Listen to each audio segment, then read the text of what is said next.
Michigan Out of Doors Online is brought to you in part by... For over 30 years, Vanguard Outdoors has made the gear that turns a regular hunt into another fine day of field. We know that a good shooting stick or a nice pair of binoculars can make or break your day. Our design teams include serious hunters who work hard to bring you the best sporting optics, shooting sticks, tripods, bags, and more. We are Vanguard Outdoors. Hello everyone, welcome to Michigan Out of Doors. I'm Jenny Silik and we've got an exciting show in store for you this week. I'm out here on Captain Brandon Stanton's boat. We are fishing for walleye, we're casting for walleyes here on Lake Erie and in the Detroit River, and we're having a blast. You won't want to miss that story, and Jimmy's got something else in store for us this week. Well, that's right, Jenny. We do have another story on this week's show. Recently, there was some changes in our coyote hunting regulations that happened here in the state of Michigan, and that's important in and of itself. But the reason why those changes were made are a little bit alarming. So we're going to sit down and talk with the Michigan United Conservation Clubs to get their take. They're a sportsman's group out of Lansing to see really what's going on and how that does affect us as sportsmen. Lots of good stuff on this week's program. You stay tuned. I'm Jimmy Gretzinger, and it's time for Michigan Out of Doors. From the first spring rains to the soft summer breeze, dancing on the pine forest floor, the autumn colors catch your eyes. Here come the crystal winter skies. It's Michigan, Michigan out of doors.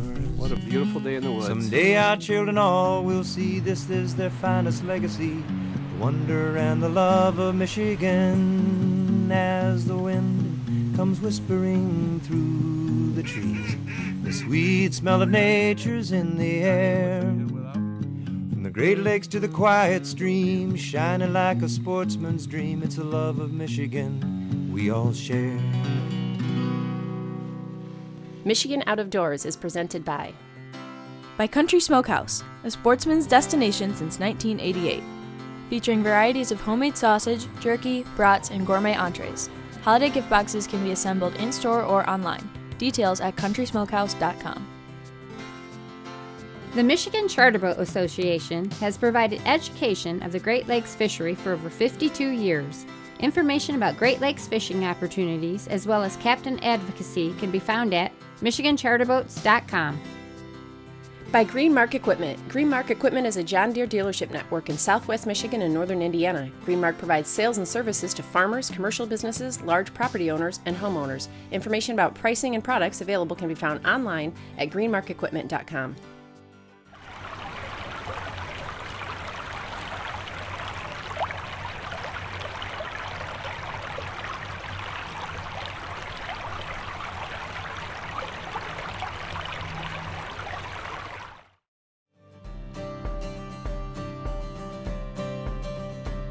We're on Detroit River today. It's a beautiful day. It's the first day in about 4 days we haven't had 4-footers out here. But we're gonna go out and do a little jigging this morning because it's first of daylight, and then we're gonna go concentrate on casting. And I love casting down here. Where do you do that? Anywhere there's flats where it drops into, into the main channel, we bounce them back up. We've been doing that for a few years here now, and it's something that nobody does. Another charter captain, Brian Beist, he kind of turned me on to it a few years ago when it was a tough bite, and we've been doing it ever since, running casting charters, and it's fun. You don't need stingers, you don't need anything, they just swallow it. Just swallow it. So we're at the Sunken Island at it's called Mama Juju on the map. And like I said, when we get up over here, you'll see the rocks. It's the east side of Grosse Ile. It's not a secret. Nobody ever fishes back here. Joining Brandon and I today were my husband Matt and our fishing buddy Dan Zatarga from Bear Lake, Michigan. Matt and I have known both Brandon and Dan for many years and have lots of great fishing stories with this crew. We were into the fish right away. Fish on, Jen. Nice. Oh, swing him in. We don't need no stinking net. Yeah, He's a little guy. Well, we'll net them all, so we got them all. Okay. Bump boards down below. There we go. First fish of the day right there. You Little haven't guy. lost your touch. Yeah. They're here. Let's get them. So Dan, tell me how you and Brandon know each other, or you and Brandon and Matt, really. Yes, we It was a magical morning. We can't get into all the detail, but we can have a lot of fun. No, I think initially we all met at Mark Martin's ice fishing school, and it might have been up by Petoskey, up at Burt Lake, or maybe even in Lake City, well, wherever one of the schools were. And that was more than a decade ago. And we've been fishing and sharing thoughts and ideas and techniques for all that long. Yeah, and Matt and I, of course, it's because of you and Pat going out on doing photography. Matt and I had to bond together to put our heads together and catch more fish, and that was, I lost him. Stay warm. Yeah. But it's been a happy gathering ever since. How did I meet Dan? Oh, I just snuggled up on the back of his snowmobile and get a ride out to the lake one morning, and life never been the same since. There, I rolled him over. Swing! Oh, you rolled him. I had him good for a second. Yep. No, that was Burt Lake Yeah. up there at Mark's school there. That was a lot of fun. So, and we've been fishing buddies ever since. There are 100 different techniques and setups for jigging walleyes, and Brandon shared his favorite setup with us. Okay, so the way I rig up my lines on Detroit River is I tie a cross lock snap. I don't know if you can see this. Right there to my braid. And then my lovely wife Lisa, she spends a lot of time tying up my jig heads with leaders. That's slick. And on the end of the leader, she puts a little barrel swivel like that. So I don't have time on charters to teach knot tying 101 to everybody in the morning. And you know, you can't very well come off the front of the boat to tie knots and set people up. It makes it pretty easy to change it out like that, because we don't go back for lead. If you're in the middle of a drift with 10 other boats, all you're doing is creating chaos for everybody, you know. So she pre-ties them, and my client's just got to unroll one, put on a new plastic, and a stinger, and they're ready to roll. I'm actually using 10-pound Dura braid, 10-pound Dura, and my leader is 14-pound. Because we just had a muskie chew us off, and it takes the abrasions really well, but this 14-pound leader will snap before that 10-pound braid, and it always snaps at that swivel. So then I just throw the swivels in here, and Lisa takes the time and ties up, you know, all the swivels back onto more heads, and every day I got a good supply of heads. And it's all about the captain not coming off the bow mount motor, because if you're out of control, then you're not catching fish. As we move to the next spot, Brandon talked about his charter seasons. First in middle of March, I'll move to Ohio, down in Catawba, and we'll troll Lake Erie for some trophy fish. And I usually stay down there until April 1st. April 1st, we move into Detroit, and I'm here till May 1st. Once May's done, then I head back home to Saginaw Bay, where we do our schools and all that, and charters on the bay. Around July, the walleye, I don't know, it can be a tough bite, especially if you don't want to use crawlers. So what we'll do is mixed bag trips, where we go out into the big water, and we call them mixed bag trips because you never know what you're going to get. We run big water equipment, and we get Lakers and salmon and steelhead and a lot of big walleye out in that deep water. So that'll finish out our season till about Christmas, and then we pray for ice. Nice. Everybody knows ice fishing is what I do, and that's my favorite. Hey, that's a keeper. I'll say. Hey, we caught him in the mouth. I hope so. Whoa. Just like that, Just like that, he bit my jig off. Okay. Oh. All right, we gotta hold him up in the sunshine. Yeah.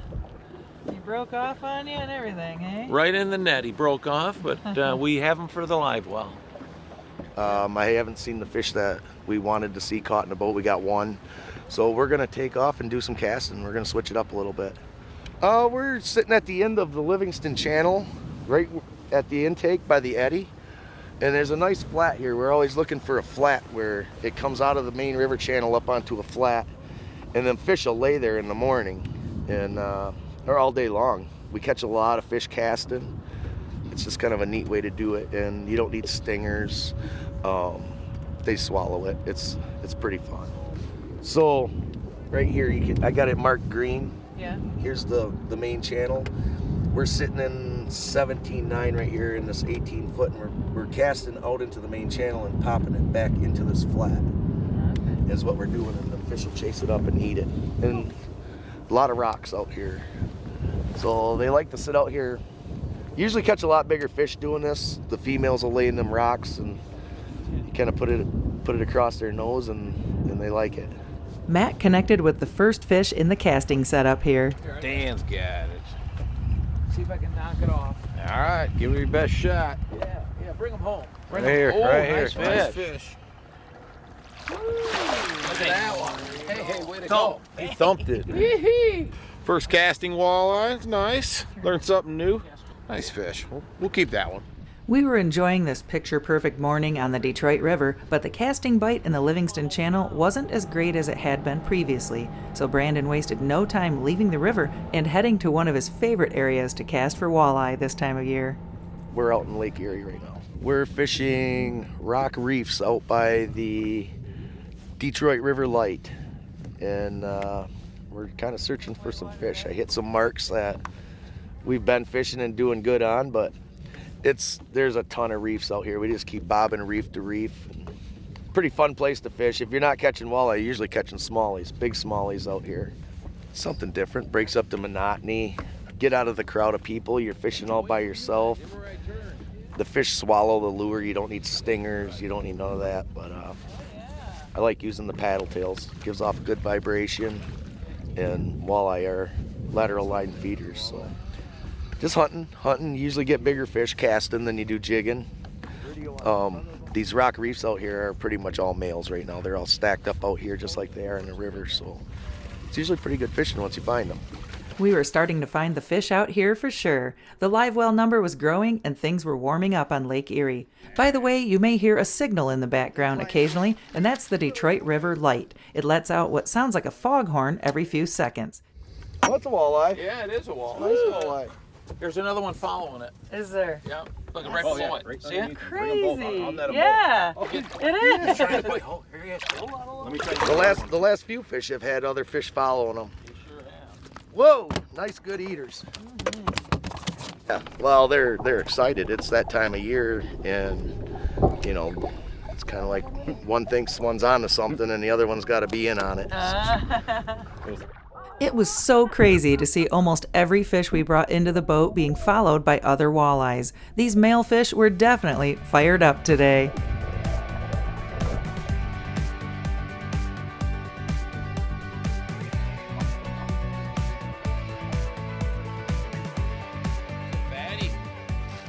We were beginning to see what Brandon loves about casting for walleyes out here. The fish are aggressive, put up a good fight, and are plentiful on Lake Erie. It's tough to beat a day on the water like this, and Matt couldn't agree more.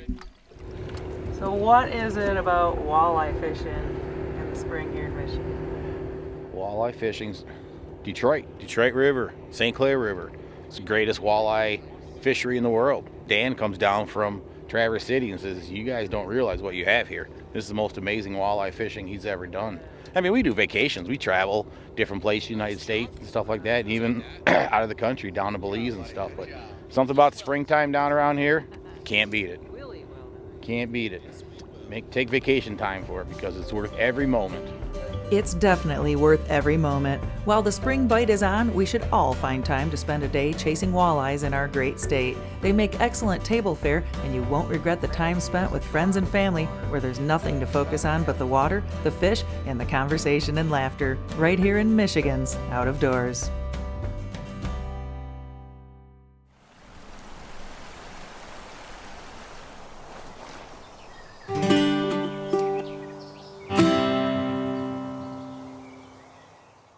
Well, special thanks to Jenny for bringing us that story. Looks like they had a great day on the Detroit River. We do have another Detroit River walleye story coming in another week or so stay tuned for that.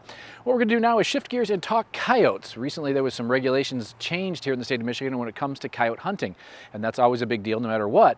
But the reason why some of those changes were made is a little bit alarming. So we wanted to sit down with the Michigan United Conservation Clubs, their CEO, Amy Trotter, and learn a little bit more about how this affects us as sportsmen moving forward.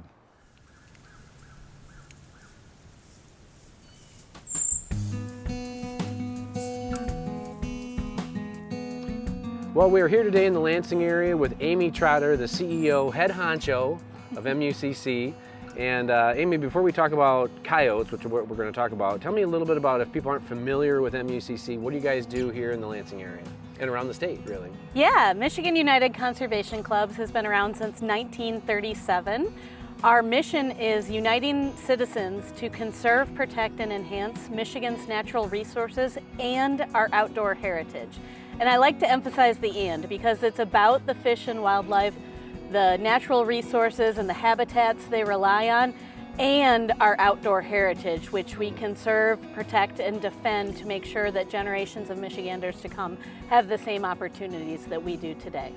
Well, and that's a perfect lead into what we're going to talk about. So before we talk about the new coyote rules, just give folks a kind of what was the situation, the rules for hunting coyotes here in Michigan. Since 2016, we've actually had a year-round coyote hunting season. Okay. So there was no bag limit, that was statewide, there was no closures. You could not trap or run dogs during a period of time from about the middle of April till the middle of July. Okay.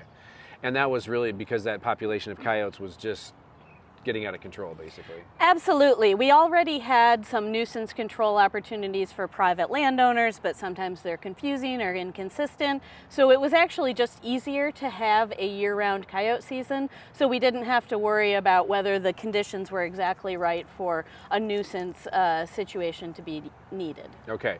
And so some new, I don't know if legislation is the right way to say it, but some new rules are now in place.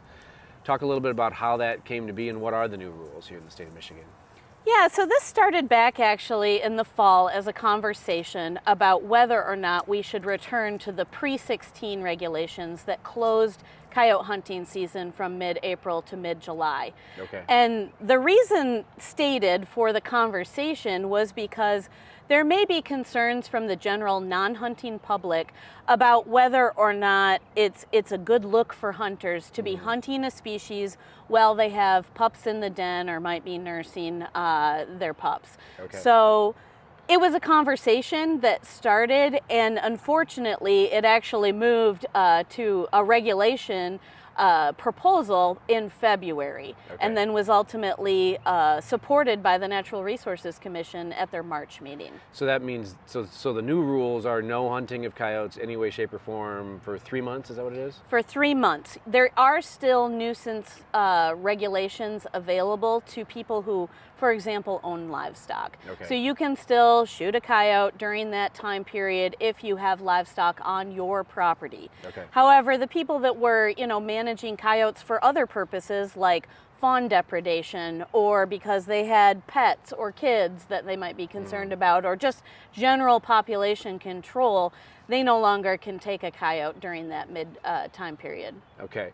And so I don't know the number of people that would typically hunt coyotes in the summer. I'm sure it's a fair amount of people, and that's a big deal to remove any kind of hunting situation. But I think there's a kind of a precedent here that is being set, and maybe I'm wrong, but maybe you could fill me in a little bit more on why are we concerned as sportsmen? Why is MUCC concerned about this new way of hunting coyotes here in Michigan?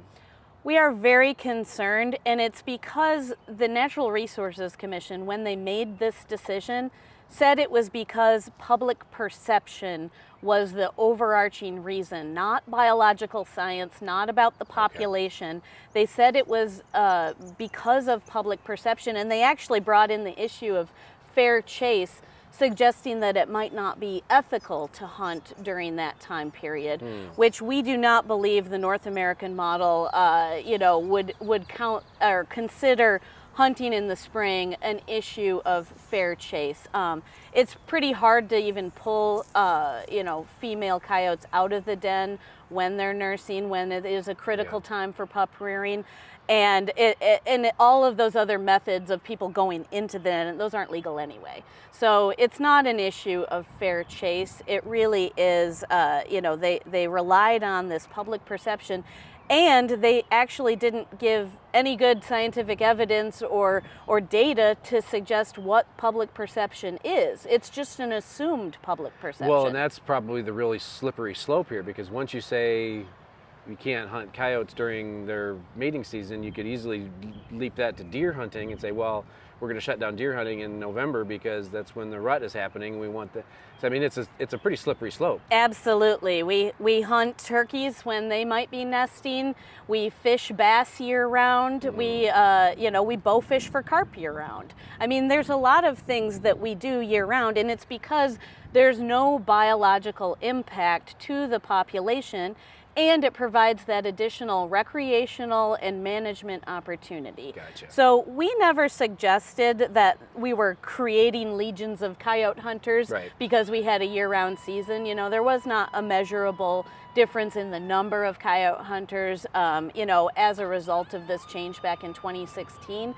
But it, again, was for those people that wanted that tool in the toolbox. They had it, and there was no question. Gotcha. And so where do we stand now? You guys are trying to fight this decision. Maybe tell me a little bit about that. Absolutely. Michigan United Conservation Clubs has chosen to appeal the Natural Resources Commission decision to Ingham County Court. In addition to that, the Michigan Trappers and Predator Callers Association are also challenging it, but up in Mackinac County, where they're a registered organization. Okay, so there are groups fighting it. It is in place, so you can't hunt coyotes during the summer, but so big picture for the Joe Blow sportsman that's out there, what does this mean if our NRC is now going to be accepting public perception as how they're going to make laws and rules for hunting?